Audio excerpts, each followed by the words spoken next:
సమంత కొండా సురేఖ వివాదాన్ని నిశ్చితంగా పరిశీలిస్తున్నామని తెలంగాణ మహిళా కమిషన్ తెలిపింది. మంత్రి కొండా సురేఖ బేషరతుగా తన వ్యాఖ్యలను వెనక్కి తీసుకున్న విషయాన్ని మహిళా కమిషన్ గుర్తు చేసింది.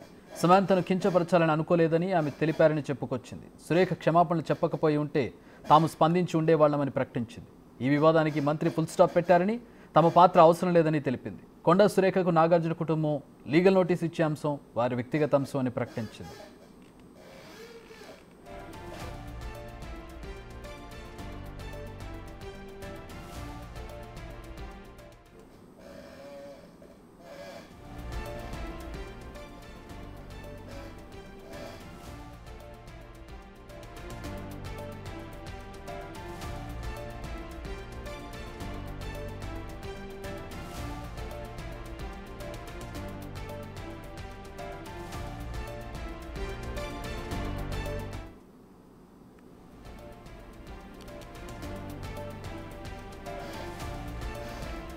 తెలంగాణ మహిళా కమిషన్ రెస్పాన్స్ చూస్తూ ఉన్నాం.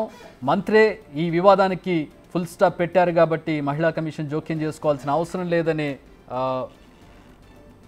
అర్థం వచ్చేలా మహిళా కమిషన్ స్పందించింది. క్షమాపణ చెప్పారు, వివరణ ఇచ్చారు కాబట్టి ఇక ఈ విషయంలో మాట్లాడాల్సింది ఏం లేదని చెప్తూ ఉన్నారు. అలాగే నిశ్చితంగా పరిశీలించామని చెప్పి కూడా చెప్తూ ఉన్నారు. ఒకవేళ కొండా సురేఖకు నాగార్జున ఫ్యామిలీ కనుక లీగల్ నోటీసులు పంపించాలనుకుంటే అది వాళ్ళ వ్యక్తిగత విషయం అని మహిళా కమిషన్ స్పందించింది.